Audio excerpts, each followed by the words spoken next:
All right, welcome to the Talking Morons. Um, so today we have an interesting topic. Yeah. Maybe you want to take it away?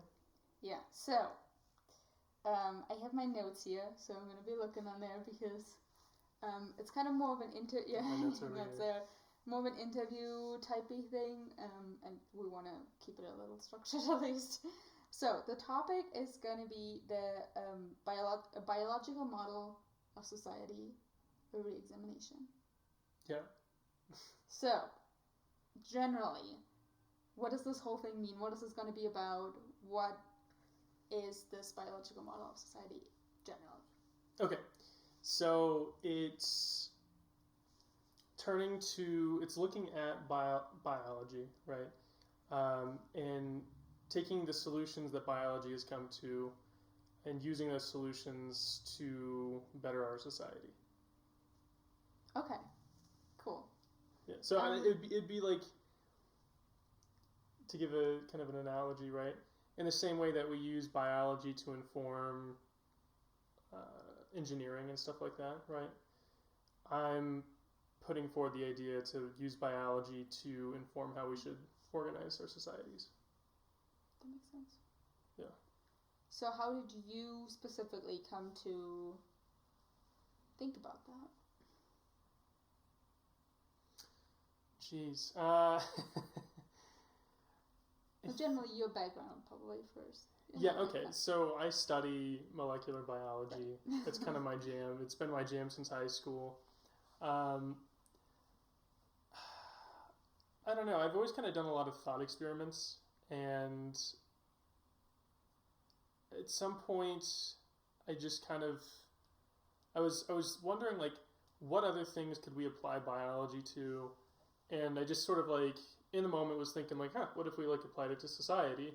You know, like, that'd be an interesting way to apply this science. It seems to have, like, a few parallels, and then the deeper I went with it, like, the more convinced I became that we're totally missing out on a really important part, like some really important information essentially that we could learn from biology. Um, so it was just sort of like in these thought experiments that I do, I just sort of almost jokingly came to it, and then the more I thought about it, the more sense it made, I guess. Yeah, that makes sense.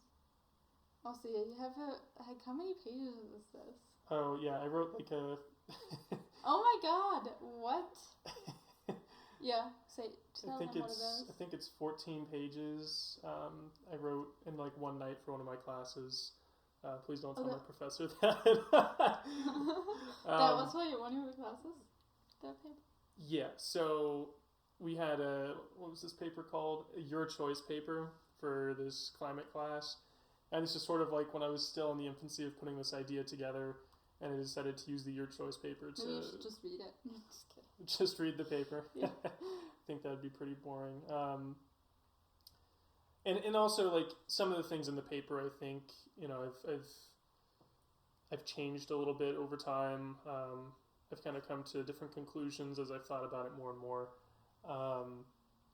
And the paper's like a really good like first step, I think. But yeah. Okay. Also, just to explain, because we said a re-examination. Right. So this isn't the first time anybody's thought of a biological model of society. Like, this is, you know, I think probably most people have thought in their life, like, there's like some interesting parallels, right? I haven't. And there's also been some like historical figures who have made analogies to it, but basically ever since who was it here, Weber and Marx just sort of destroyed they dismissed the biological model of society. And back then, we didn't really know much about biology compared to what we know now. And so it kind of makes sense that they would have dismissed it, right? But did they dismiss it? Like, did they say something specific? No, it was just that the biological models didn't really work very well back then because we didn't have enough information. We didn't really know much about microbiology. We knew a lot about macrobiology, but not really anything below like the organ level. I mean, of course, we knew what cells were and stuff like that. We just didn't know much about how they worked. That makes sense. In the theories, the biological models were really basic, rudimentary, and didn't really explain much. And so it's actually really easy to see why sociologists have kind of turned away from looking to biology for answers. But I think we're at a point right now where we know so much more that we should re-examine it. Hence the re-examination. Okay, well, that makes sense. Yeah. Because I haven't really heard about it ever before you started talking about it, I guess. But I mean, yeah, that's interesting. But when was it? Like, what years or whatever? What decade was it when they were already thinking about a model like that? Oh, geez, probably Must like have been a while ago. late 1800s. That's my guess. Yeah. Okay. Okay. Cool. So now I don't really know how to phrase this question. It's like, why specific? Because basically what you're saying is probably that this biological model would work better than models of society we have now, right? Yeah. But so why? I guess I kind of answered the question myself now. So why would you consider? Basically, why would you consider a biological model like this? What's the purpose of it? What's it for? How does it, compare to? Like, why wouldn't you just stick to what we have now, kind of? Okay. So what we have right now, I think, has just been shown over and over throughout history to just not work. It simply doesn't work. It works maybe for a few hundred years, maximum like 1,000-ish years. But then, generally speaking, every society crumbles under its own weight for very similar reasons. And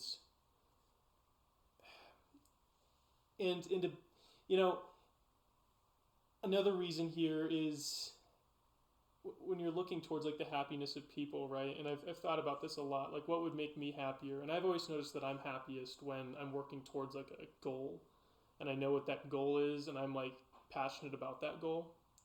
I feel like a big reason why people today feel so disillusioned with society is because there is no good goal. There's no reason that we're doing what we're doing. It seems like a rat race. It seems like we're running around in circles, chasing our own tails, essentially.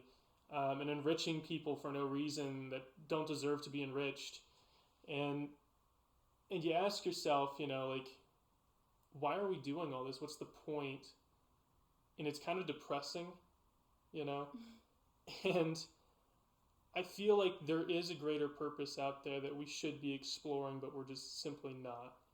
And when you look at biology, the greater purpose of any organism is to, and I mean, some people will definitely disagree with me on this, but generally speaking, an organism is successful if it reproduces, right? And I feel like our society is not different, that we should be going towards a greater societal goal, like all the cells in an organism work together to reproduce. We should all be working together to achieve some greater goal as well, to give us a purpose collectively, to root out,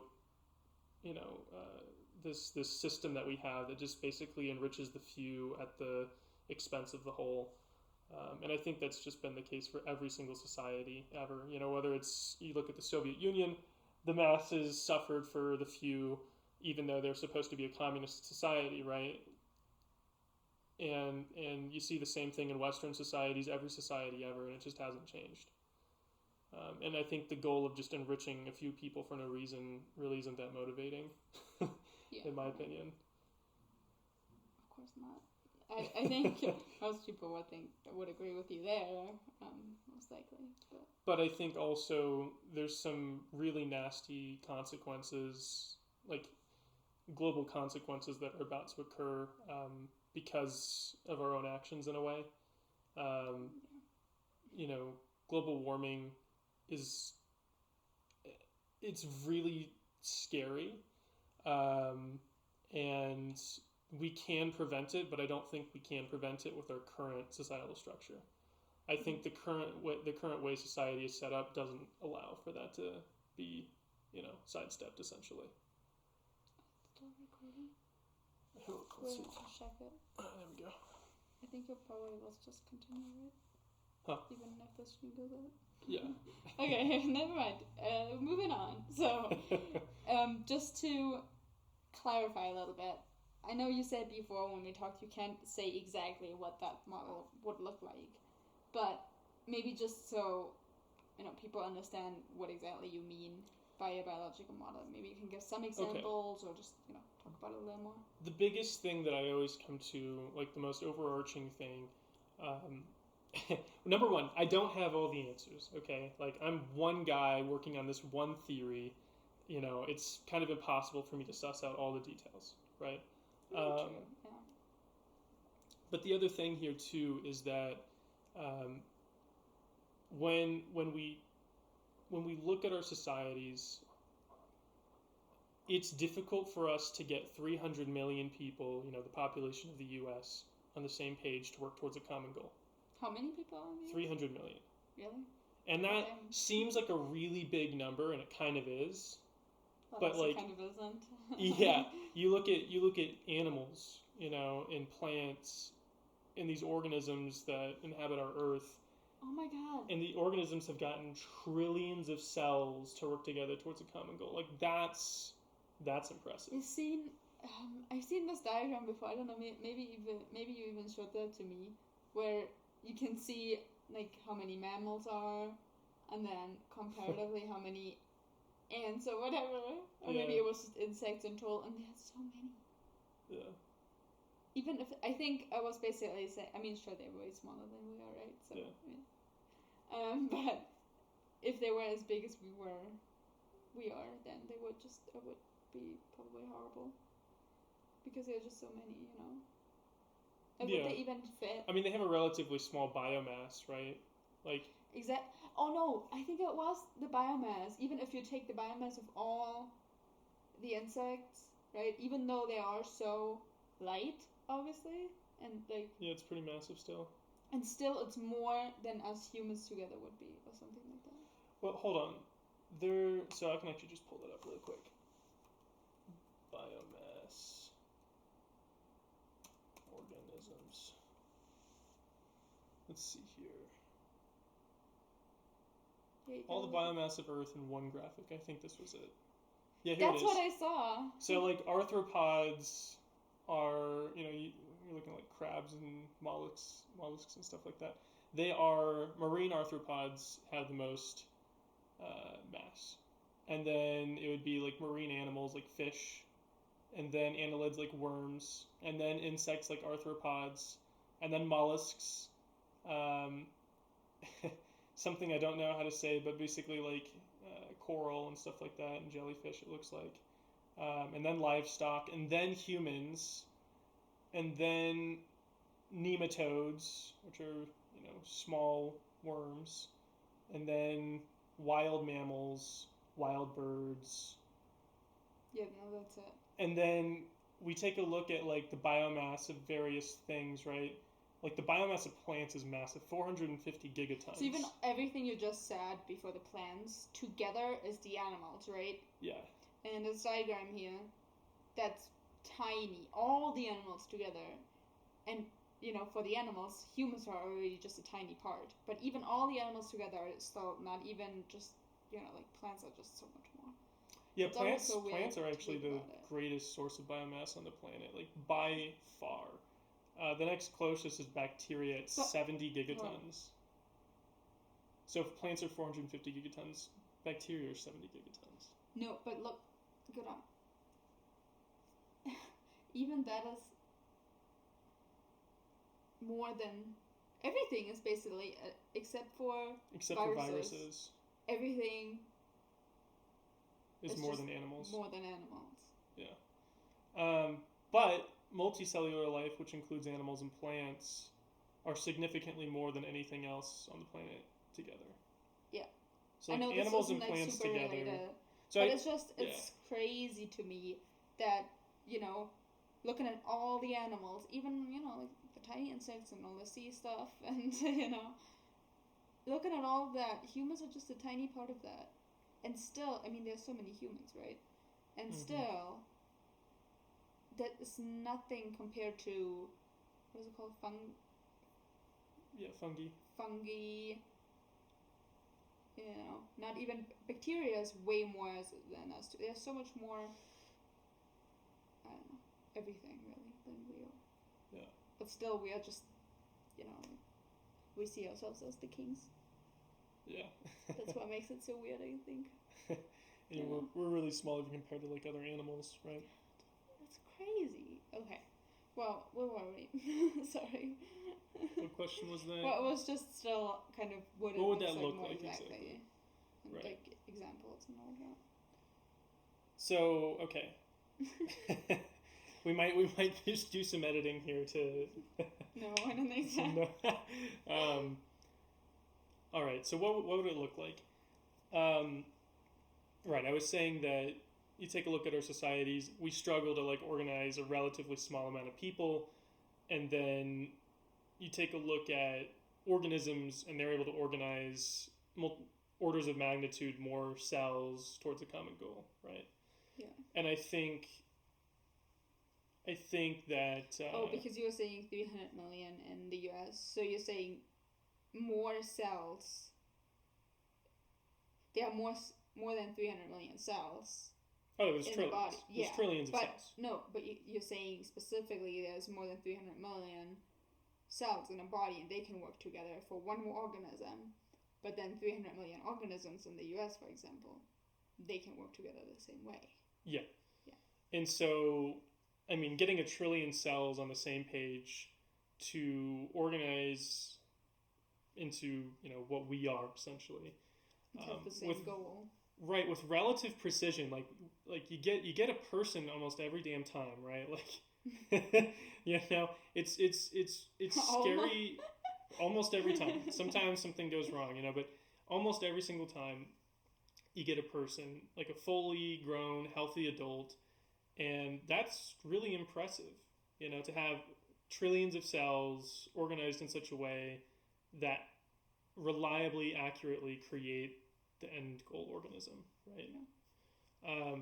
And I think for our societies, we just don't really have an end goal, like at all. Like we have no idea what we want to do, where we want to stop. What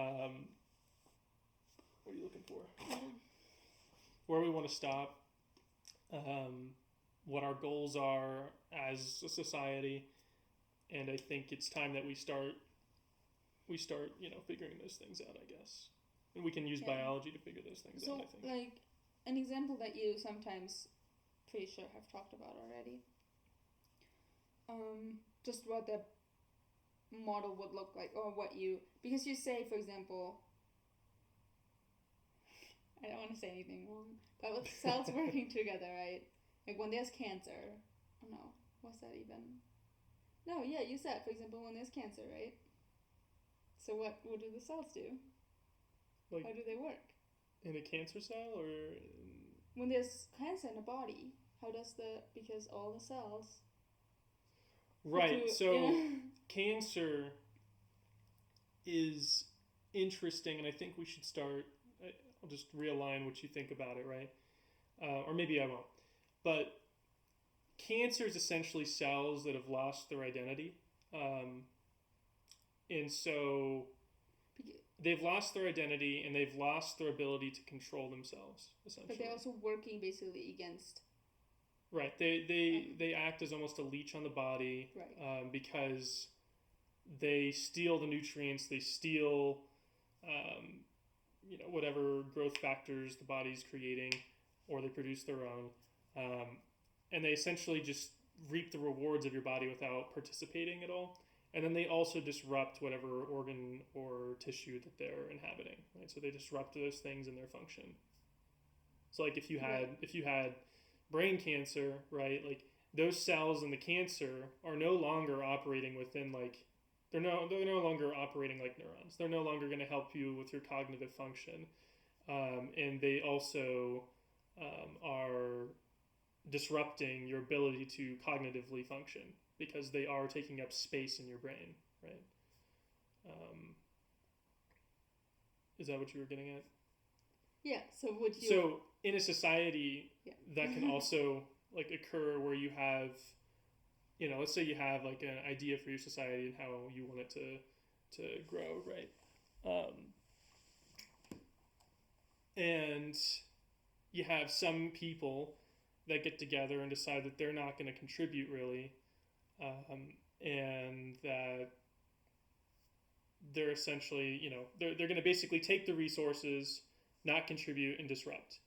That would be almost like an insurgency in a way, right? Like that would be like a complete breakdown of society in whatever region that is, where people are essentially taking, not giving, and disrupting, right? It's almost like an assault on the body. And so I think the greater conclusion from this is there are biological parallels to societal ailments, right? One thing I often talk about is how our government, or governments really, and the corruption that goes on is very similar to like biological addiction. Because if you take a look at like the government, they kind of lead society where it's going to go. They're supposed to be helping the body to function properly, but corruption instead forces or it doesn't force, but these government officials, when they corrupt, they start using resources for things other than to help the body, and they begin benefiting in ways that hurt the body, right? So you have companies go pay officials, and those officials make decisions that are counter to what's good for society, so that they can get paid more, right? And that's very similar to like chemical addiction in the brain, where the brain will seek out these chemicals at the expense of the body's health, right? And so you can kind of see the parallel there between like addiction and corruption in a lot of, probably most governments really. None are really immune anymore, or ever have been. But yeah, so like even like autoimmune responses, right? Like if you have a police force, which is like very akin to the immune system, it gets rid of the elements that aren't supposed to be there. It helps keep the society functioning. If the immune system has an autoimmune response, it's targeting things that it shouldn't. And so when you see like over policing, where they're throwing like innocent people in prison and stuff like that, and the law enforcement system is actually hurting the society more than it's helping, that could be considered like an autoimmune response, right? Interesting. And you could even, yeah, it goes deeper than that, but that's some of the basics, right? Yeah. Let's see, is this thing still recording? Yeah, it is. I think I always wonder, when the screen goes out, how can it just still record? Seems kind of weird to me, but okay. So,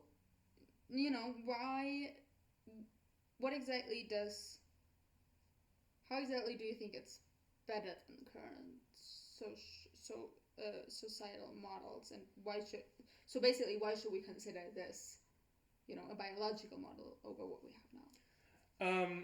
A biological model would get rid of things like, it would be super anti-corruption, right? Mm-hmm. It's also going to be very equitous in a way. Like in a biological system, you don't see 1% of the cells hoarding 90% of the glucose, or like whatever biological energy molecule you want to use, right? Like ridiculous, doesn't it? It would actually be so ridiculous that organism would die, like so fast. And in fact, in your body, there's a permeable membrane between cells, which allows glucose and whatever other biological molecules to kind of freely float to go where they need to go, so that the whole organism can continue functioning. I think that's very counter to what we consider like a good economic system right now, but it would essentially be like global credit, where people take what they need. And if you did have somebody that was like just spending crazy amounts for their own, whatever, that would be like a person you'd probably throw in jail, right? Like a person who's like taking way more than they need, And in the end, you kind of come to the conclusion. Where was I going with this? Sorry, I didn't take my Adderall today. Of course not. I don't know where you were going with this. I was just generally asking why should we consider this over a different, like a current. Right. Okay. So it's going to make society more equitable. It's going to, I think, give a lot more people a purpose, right?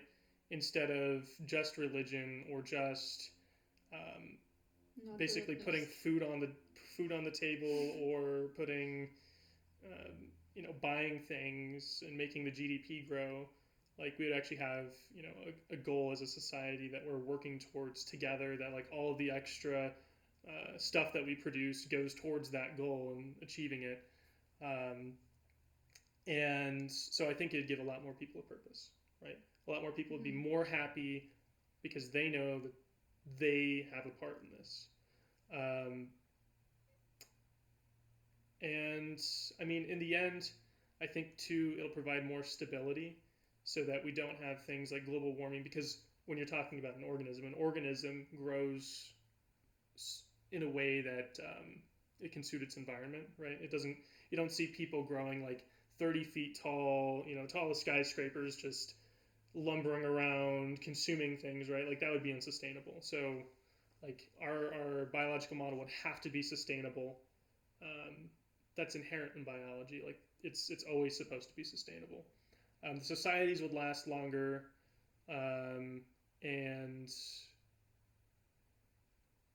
I mean, yeah, I mean, I think those are the ultimate pros, right? Like less corruption, more equitable, whatever else I just said. But that's, I mean, there's a lot more thinking that goes behind that to get to those conclusions than just like me saying it. Basically, what you're saying is, I feel like we should consider this because in the end it would make more people happier, and it would not only that, but yes. Oh, yeah. Well, okay, here's why we should consider this, okay? It would make more sense in the end for who? for everybody except for the rich people. Okay.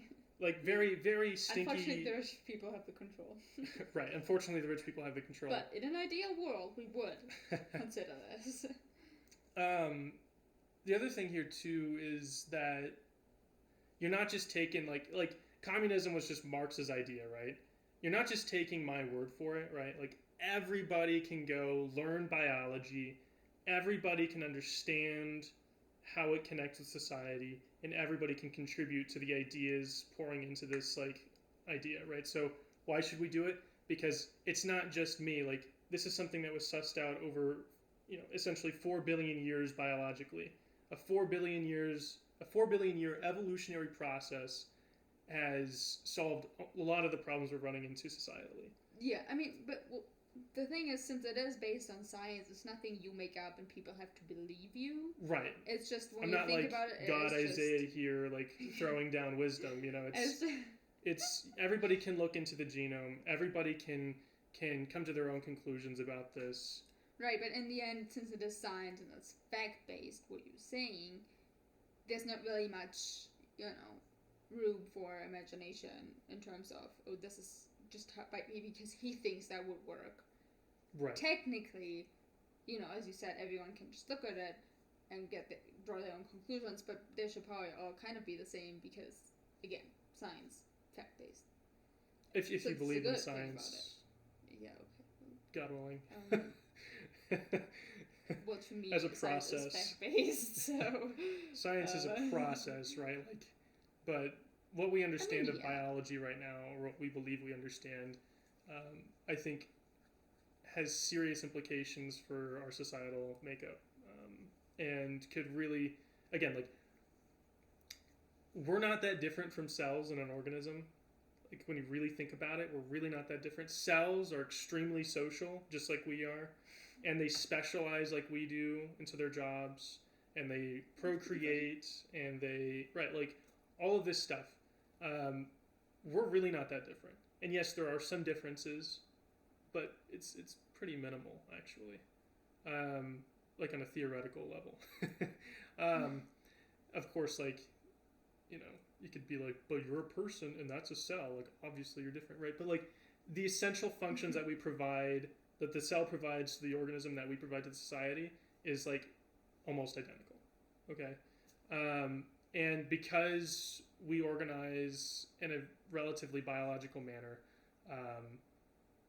because that is essentially the most efficient way to organize, right? Like, again, like if it wasn't, there's 4 billion years of evolution, which has selected for things to be a certain way in biology, right? And because we're so similar, why the hell aren't we taking advice from this 4 billion year selection? Like, it's right there for the taking, and we're not using it. Yeah. That's my opinion anyway. All right. I mean, to me, it also seems. I mean, I know I have never thought about that because I mean, there's not really an explanation. You can't really control what you think about, right? Or what ideas you get. So I was never thinking about it, but in the end, I mean, I do feel like it does make a lot of sense what you're saying, right? But what do you think then? Because the principle, the system, the base of this all doesn't seem to be too complicated, right? But also not too complicated to think of or about. So why do you think no one else, I mean, I don't know if no one else has ever thought about it. I mean, apparently people have, right? But why haven't more people thought about it? Why isn't it really a thing? Or you don't really hear about it? Why isn't it being used? All of that well, stuff. What do you... I think that there's obviously a lot of, like, if you don't really have a background in biology, it's going to be hard to come to these conclusions. It's going to be pretty difficult to come up with this if you don't really have a good background in molecular biology. To the same conclusions I have, anyway. I mean, not really, because, again, it's kind of basic biology what you were talking about. At least the beginnings of it. Right. It gets more complex. Like, believe me when I say, like, this is just scratching the surface of the stuff that we could really go into. Like, we could make an hour-long video of each, like, like hundreds of little, like, individual nuances here. But we can't, right? Like, that's just, we don't have the time to do that. So, but, like, to think about it as thoroughly as I have, I think is difficult if you don't have a background in biology. But there are so many biologists out there. And here's the other thing. I think critical thinking is becoming less common. People are just kind of told what to think. We see that in our political system where, like, literally it's allowed, I don't know how this is legal, for you to just check a box that says vote for my party. People don't want to think anymore. I mean, this is kind of a totally different topic, but how are you supposed to know if someone did the research? People voting. I mean, you can't, but allowing people to just check a box that says vote for my party is absolutely, that's like a crime, in my opinion, against humanity. That's so heinous. I mean, and it gets rid of, like, all critical thinking along the way. Right, but see, look, and I feel like all parts of our society... The alternative is to not be able to vote. No, you could just have the candidates and you vote for the individual candidate, not vote for my party. Oh, that's what you mean. Yeah, they literally have a party box here. Yeah, I mean, they have that in Germany too. That's ridiculous. You vote for two. Like, you vote for the person, but then you also vote for the party in Germany. Right, so not here. But I feel like most things in our society are sort of gearing towards the same direction, which is avoiding critical thinking. People don't want to think. Whenever I bring this up, people just don't want to talk about it. They don't want to think about it. And I feel like there's a massive intellectual laziness in at least this country. People don't want to spend their time thinking about difficult things, and frankly, thinking about this is a difficult thing. It's a difficult conceptual thing to think about. To spend hours agonizing over the details it's not fun for a lot of people. It's fun for me, but it's not fun for a lot of people, right? And so I think, like, even people that are really educated in biology just kind of stick to what they're doing in biology. The thing is, this is also kind of a mixture between biology, but also... society. Right, so I feel like generally biologists don't necessarily think that much about society, and people who would, kind of have to do more with society then don't have the background, maybe, or, It's Right. probably just hard Yeah. to really get this thought train going. I feel like having all of the things in one place where where you care about society, you care about biology, and you critically think a lot randomly is kind of a rare combo, right? And I feel like critically thinking, you have a lot of people doing that in just a lot of different fields, but for this specific thing, I think it's just not really happening. And if it does happen, I think a lot of people just probably lose hope, honestly, because it is a bleak outlook. When you consider where we're heading and if it's even possible to create the change that we need, or even change to this society, I think it's a very bleak. Do you think that we could change to that society? I think there's a really, really small chance. I think honestly that, I mean, this is a topic for another video, but I think there's too many socio and psychopaths at the top that don't want to lose power and money, and that these individuals would, put their foot down on anything like this before it could get, anywhere.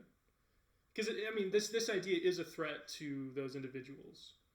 And unfortunately, in our society, we promote, psychopathic tendencies in the top positions, even in our government. And so those people look at societies, how can the society work for me, and how can I work for the society? Yeah, that's true. And this would not work for them. So you think it's probably not going to happen? I think I honestly, maybe you should publish. I think we'll go extinct before this happens. Honestly, are you ever going to publish your paper you wrote? I don't think it's good enough to be an academic paper yet. I haven't really revisited it as a paper. Right. I mean, I could go back. But does it have to be an academic paper? No, it doesn't. Right. What do you can just. Because I'm not going to publish it just for shits and giggles. I'm going to publish it to be an actual solid piece of science. This is not going to be scientific. It is scientific. Okay. Well, maybe. I mean, there are social sciences, right? And this is the focal point between social sciences and biological sciences. I mean, it would be a scientific paper. Consider it as a scientific paper. It'd be a theoretical paper. Was there anything else you had to say? Because I think for a basic overview, that's pretty good. This was all my questions I wrote down. So. I mean, for a basic overview, it's pretty good. Obviously, if people in the future want to hear more about it, yeah, about what I think they can. Always, but I've just always wanted to talk about it. I mean, I could go on for hours, like I said, at length about this stuff. Do you feel like you took a weight? No, just kidding. Probably not. A weight off my chest. Yeah. Maybe a little bit. Would you, if you published that as a paper? Do you think it would make you feel better? I think if I got people to listen, it would make me feel better. I think I'm always just gonna feel a little short of breath about where our society's heading. Okay. It's just always kind of gonna be in the back of my mind.